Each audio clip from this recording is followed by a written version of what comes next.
Such is life. That's actually the reason why I hoard, because I don't want to buy something new. I'm just gonna hoard the old thing. Hey there, my handsome and pretty little Cobras, and welcome back to the Cobra's Nest. For those of you who are new, my name is Mignon Cobra, and I make minimalist videos. Today's minimalism video is going to be 5 things I do not regret decluttering. So without further ado, let's just get into the video. Let's get it, let's go. Woo!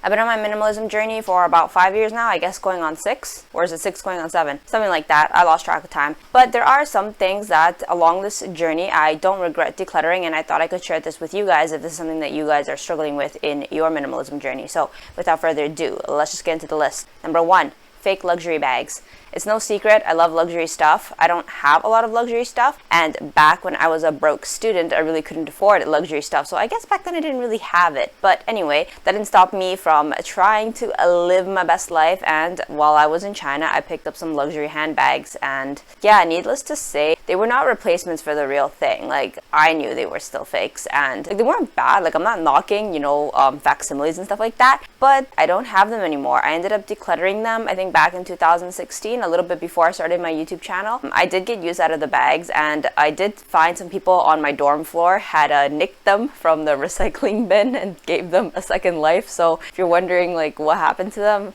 they have a new owner. Why I decluttered them in the first place, I guess I was into reading a lot of like stuff on French culture and French diet, and a lot of the books were saying that just like getting fake stuff done to your body is not going to alleviate the insecurities that you have on the inside. Same thing with the luxury handbags. Buying more luxury handbags, whether real or fake, they were not going to address the insecurities that I felt on the inside. Upon reflection, it was probably not the smartest thing to do. I should have just addressed the underlying issues and not taken it on the bags. But I thought that if I was able to let go of the bags, real or fake, that I would be able to address what was on the inside. But it turns out I had to address it on the inside, bags or not. But anyway, I don't regret decluttering them. I don't miss them, and it made space in my life to have new bags. And now, if you guys see my 3 bag collection, I have a little khaki fanny pack from Uniqlo that makes me super happy. Alright, number 2, trinkets from childhood.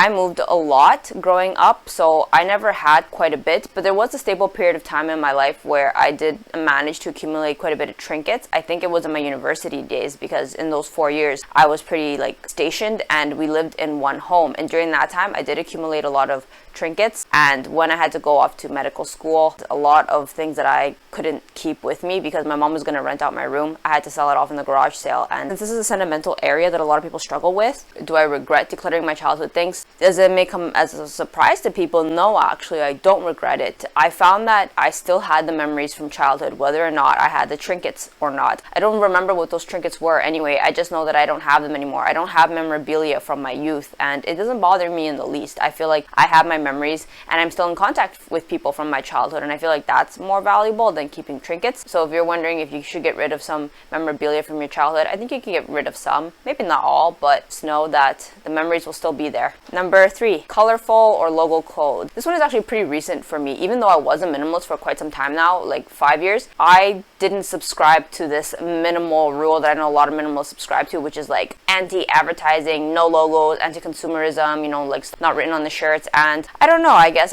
I wasn't in that stage in my life still. Even though I did have very little items, I still felt I was just going to do me, and I felt very happy and comfortable wearing logo clothes, and I did for a really long time. And it wasn't until this year, actually in 2020, that I decided that I didn't like it anymore. It happened in one of the videos that I filmed earlier in the year. I think back in March, I filmed one of my videos where I was talking about my minimal wallet collection, and I was wearing a Supreme shirt. And as I was filming it, I was seeing myself from a third person, and I was like, wow, I look a hella stupid wearing that. I really don't know, because I don't have anything against luxury brands or anything. They're a business. They still need to run. They feed their employees, But I just felt kind of as a statement or a fashion or style thing. I just felt like I'm kind of over it. Felt like it just looks more clean, fresh, and Muji-esque and minimalistic to just not have anything on it. It's nothing political. I do still have a lot of branded stuff that's on the tag on the inside, but I just don't really feel like having it on the front. There is a little bit on the emotional side. I started to realize that those logos and those companies didn't really have much to do with me, other than the fact that I paid for that article of clothing. But beyond that interaction, what did Abercrombie & Fitch really have to do with my life and my life philosophy? philosophy, not too much. So I felt kind of like, that person's name on my shirt like doesn't add too much to my life, so I would just rather not have anything on my shirt.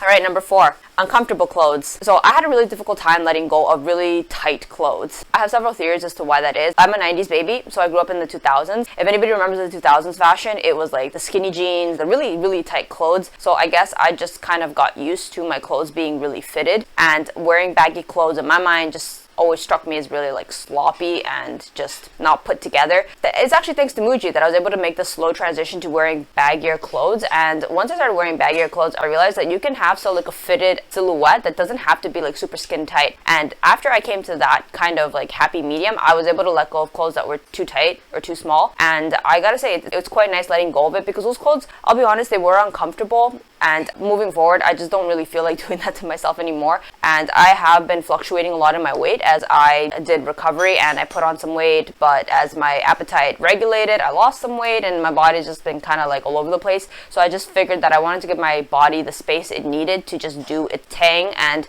I didn't want to restrict it with clothes that were too tight. So I ended up letting go of a couple clothes that are too tight. All right, number 5, expired products. Oh my goodness, I am such a hoarder. I don't know when these tendencies started.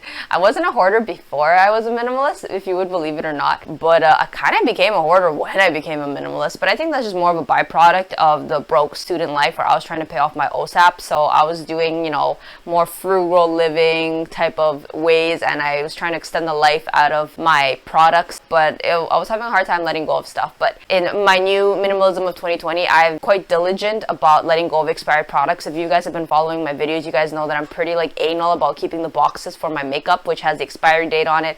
If it doesn't have a box, I will write the expiry date on a product, and this has just helped me a lot with looking at the expiry date and being like, you know what, you would not eat expired food, stop using expired products, whether it be like makeup, sunscreen, toiletries. You know, it's funny, I posted this on a subreddit that I had problems letting go of things, and I love that subreddit. It's so much like love and support. But one person did comment that apparently it's because I don't finish my products fast enough. So I want to make a disclaimer. Some of the products that I'm referring to are those like the jumbo size sunscreens. They take quite a bit of time to finish, even if you use it religiously. I only had the one and I still wasn't able to finish it and in time to be able to finish my backup. So it's fine, I'll take it. I'll stop trying to justify myself. If I didn't have the backup, I would have finished stuff on time, but I didn't. So you know what, fine, shame on me. That's the other lesson that I learned in terms of expired products. I don't buy backups anymore. I know it's like, but I just found that I, even as a diligent consumer, if I only buy 2 products in the year, the one plus its backup, I can't finish both. So now I just buy the one, finish it, and once it's done, I don't have to worry about expired product situation anymore, like, and I can go out and buy something new. Why did I mention this? Before, I didn't want to let go of the expired products because I had this fear that I was going to regret decluttering an expired product. And I'll be honest with you, there are some products that I decluttered that were expired and I regretted them, and it's rather silly. But now I was like, I got over it, and I was like, you know what, it's giving you pink eye, like this one mascara, and I was like, you had to let it go. It's past the expiry date, stop hoarding it. I give you permission to buy another mascara, because not only am I a minimalist, I'm actually very frugal, so it's very difficult for me to give myself permission to buy something. I get a lot of anxiety buying things. I know that's weird, right? But such is life. That's actually the reason why I hoard, because I don't want to buy something new. I'm just gonna hoard the old thing. I don't do that anymore because I don't experience regret over decluttering it. I just tell myself it's expired, so if I declutter it, I'm not gonna regret it because it's expired. If you haven't done so yet, hit the subscribe button and the like button. And if you want to check out my Instagram for more Mignon Cobra goodness, it's at Mignon Cobra. And thank you again, and I'll see you guys in my next video. Thanks for watching. Bye.